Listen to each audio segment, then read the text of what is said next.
Hello friends, स्वागत है आप सभी का मेरे यूट्यूब चैनल पर। और आज एक बार फिर आपकी कुछ समस्याओं को लेकर यहाँ मैं रूबरू हूँ आपके साथ। तो आज की जो सबसे ख़ास बात है वो है लोगों के OMR सीट का जो सीरीज नंबर है, ना तो वो कलर कर पाए हैं, ना ही उसमें वो लिख पाए हैं। तो ये कई समस्या वाले ऐसे लोग मिले हैं, बात किए हैं, फ़ोन किए हैं, उनकी क्या होगी। तो मैं आपको स्पष्ट बता देना चाहता हूँ, आज बहुत सारे अभ्यर्थी आयोग कार्यालय पहुँचे थे, वहाँ अधिकारियों से उनकी बातचीत हुई है। आपको बिल्कुल भी चिंता नहीं करना है, आपके OMR की जाँच हो चुकी है। आप कहेंगे कैसे हुई है, तो जो मैंने जानकारी प्राप्त किया है उसमें ये है कि अधिकारी का कहना है कि उनके OMR को चारों सेट से मैच किया गया, A, B, C, D। जिस सीरीज में उनका अधिकतम अंक आया है वही सीरीज उसको मान करके जांच कर लिया गया है। OMR की जांच कंप्लीट हो चुकी है, इसके बाद ही वो आपके डैशबोर्ड पर दिख रही है। अगर OMR की जांच नहीं हुई होती तो आपके डैशबोर्ड पर नहीं होती। तो आपको इसके लिए कोई चिंता करने की जरूरत नहीं है, आपके OMR की जांच हो गई है। आपका जो भी सीरीज था चारों सेट से उस OMR को जांच किया गया है। जिस सीरीज में आपका अंक अधिक आया है वही आपके लिए रखा गया है। इसलिए आपको बिल्कुल भी चिंता यहाँ करने की कोई ज़रूरत नहीं है। ढेर सारे लोग आज वहाँ पहुँचे थे। तो आपकी पहली कन्फ्यूजन यहाँ समाप्त होती है कि अगर आपने OMR में सीरीज नहीं लिखा है, बबल नहीं किया है, दोनों में से कुछ भी नहीं किया है, तो भी आपको चिंता करने की ज़रूरत नहीं है। आपका जिस सीरीज का OMR होगा वो आपका जांच हो गया है। चारों सीरीज से उस OMR को जांच किया गया है। जिसमें अधिक अंक आ रहे हैं वही आपको मान करके रख लिया गया है। तो कोई कन्फ्यूजन यहाँ नहीं होती, आप बिल्कुल निश्चिंत रहें। दूसरी जो आज की थी वो थी CTET में 5% रिलैक्सेशन की मांग। ऐसा खबर आया है, वैसे मैं इसकी पुष्टि नहीं कर रहा हूँ, कि कुछ जनरल मेल कैंडिडेट्स के द्वारा ये कहा जा रहा है कि हम लोग को भी 5% रिलैक्सेशन दे करके और 82 अंक में CTET क्वालिफाई मान करके शिक्षक भर्ती परीक्षा में शामिल किया जाए। पर ये हमें नहीं लगता है दूर दूर तक की ऐसी कोई संभावना बन सकती है। पहले से भी बिहार में जनरल मेल कैंडिडेट को 90 पर क्वालिफाई माना जाता था और आज भी जनरल मेल को 90 पर भी क्वालिफाई माना जा रहा है। वैसे उनकी डिमांड है, हर कोई अपनी डिमांड रखता है, मानने वाले नहीं मानने वाले कोई और हैं, इससे हम लोग को कोई मतलब नहीं। लेकिन इसकी संभावना बिल्कुल ही कम दिख रही है कि आपको 5% रिलैक्स करके भर्ती में मौका मिले। इससे अच्छा तो ये होगा कि आप प्रयास करें नेक्स्ट टाइम के लिए, अच्छा प्रयास करें और आपका भी होगा। ऐसी बात थोड़ी है कि नहीं होगा, आपका भी होगा। और ये डिमांड है, उसे मांगना चाहिए, अपना हक सब मांगता है, कोई बात नहीं है। चलिए मिलते हैं अगले प्रश्न में। तो अगला है स्कोर कार्ड। ये एक नया बात चला है, स्कोर कार्ड जारी करेगी BPSC।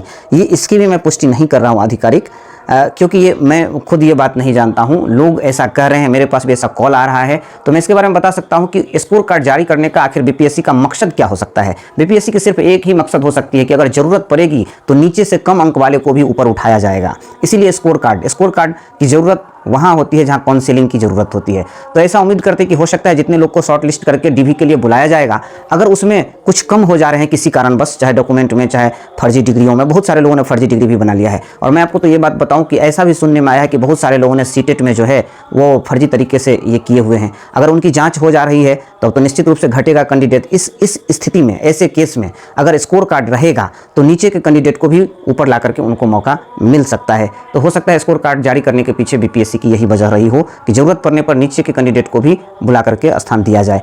खैर, ये बात मेरी जानकारी में नहीं है। स्कोर कार्ड की चर्चा आई है, इसीलिए मैंने ये चर्चा किया कि हो सकता है काउंसिलिंग हो जाए। इसके बाद बात आती है मिनिमम क्वालिफाइंग मार्क्स कम हो सकते हैं। ये तो मैं पहले से ही बोल रहा हूँ, अब सभी लोग बोलने लगे हैं।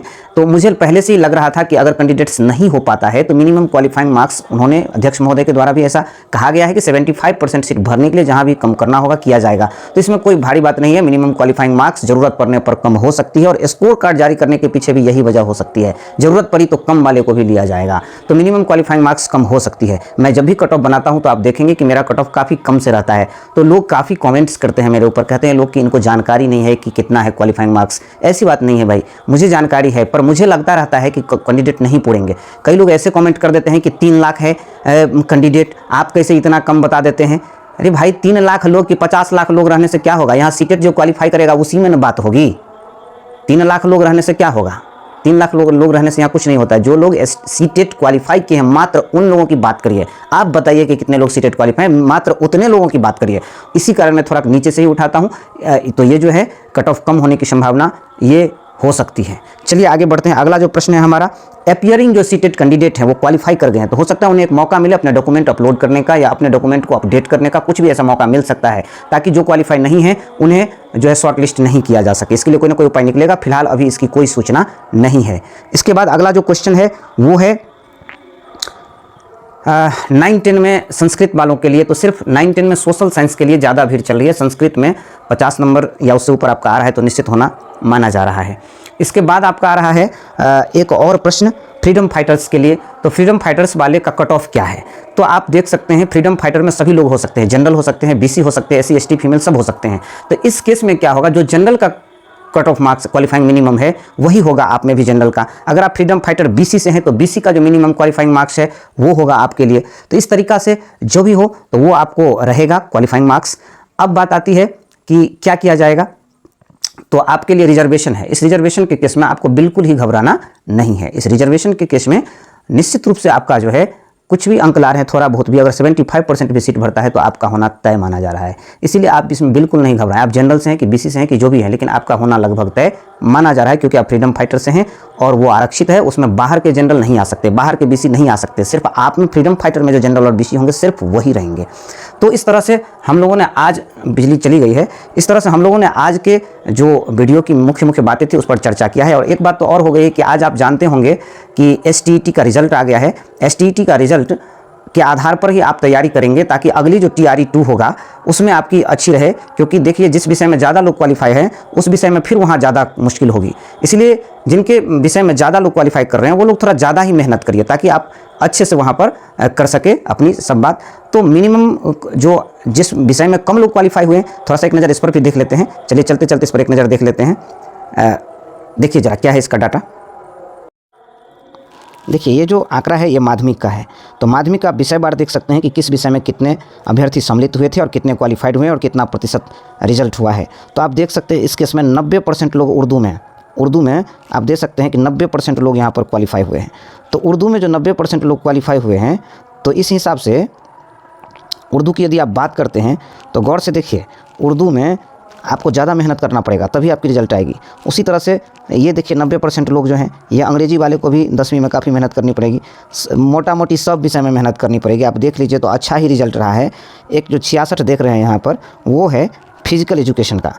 तो इसमें थोड़ा कम क्वालिफाई हुआ है, बाकी सब में तो परसेंटेज वही है, बाकी सब में अच्छा परसेंटेज है क्वालिफाई होने का। तो माध्यमिक में अगर आप अगली बार TRE2 में शामिल होते तो आपको काफ़ी मेहनत करना चाहिए अभी से ही। देख लीजिए इतना लोग क्वालिफाई कर गए हैं परसेंटेज में, बहुत अच्छा रिजल्ट कहा जा सकता है, बहुत अच्छा। और संघर्ष होगी, काफ़ी अच्छी संघर्ष होगी, फाइट होगी अगली TRE2 में। इसलिए हम लोग को चाहिए कि अभी से ही अच्छा तैयारी करें। अगर हम इसकी दूसरी आंकड़े की बात करते हैं, चलिए देखते हैं दूसरी आंकड़ी इसकी। देखिए ये जो है +2 के लिए है, 11वीं 12वीं के टीचर के लिए। इसमें भी देखिएगा तो कुछ विषय इसमें है जिसमें कम हैं लोग, कुछ विषय ऐसे हैं जिसमें कम लोग हैं। तो वो कौन से विषय हो सकते हैं? जैसे देखिए यहाँ पर एक मैथ का देख रहे थे, यहाँ मैथ का देखिए मात्र 57% लोग हैं क्वालिफाई। केमिस्ट्री को देख लीजिए थोड़ा सा, तो केमिस्ट्री वाले जो लोग हैं उन्हें भी मेहनत करना चाहिए क्योंकि मात्र 53% इनका रिजल्ट इनका थोड़ा सा रिलैक्स रहेगा क्योंकि मात्र 53% रिजल्ट हुआ है। मैथ में भी मात्र 57% रिजल्ट हुआ है। इसके बाद और सब विषय में अच्छा, देखिए यहाँ पर मग ही है एक भाषा, इसका देखिए टोटल 100% रिजल्ट हो गया है। ये देखिए बांग्ला वाले का 95% रिजल्ट हो गया है। ये उर्दू वाले का 86% रिजल्ट हो गया है। 94% ज्योग्राफी वाले का रिजल्ट है, 93% पॉलिटिकल साइंस का। उसी तरह से ज़रा एक बार हिस्ट्री पर विचार किया जाए। हिस्ट्री है कहाँ, खोज लीजिए ज़रा सा। हिस्ट्री पर यहाँ देखिए, यहाँ हिस्ट्री का देखिए 80% रिजल्ट है। तो इन सभी विषयों में जो है होम साइंस का देखिए 93% रिजल्ट है। इन सभी कैंडिडेट्स को खूब मेहनत करनी चाहिए, खूब मेहनत, ताकि TRE2 में ये अच्छे अंक ला सकें। चलिए मिलते हैं अगली वीडियो में अगले अपडेट के साथ। तब तक के लिए शुभ रात्रि, धन्यवाद।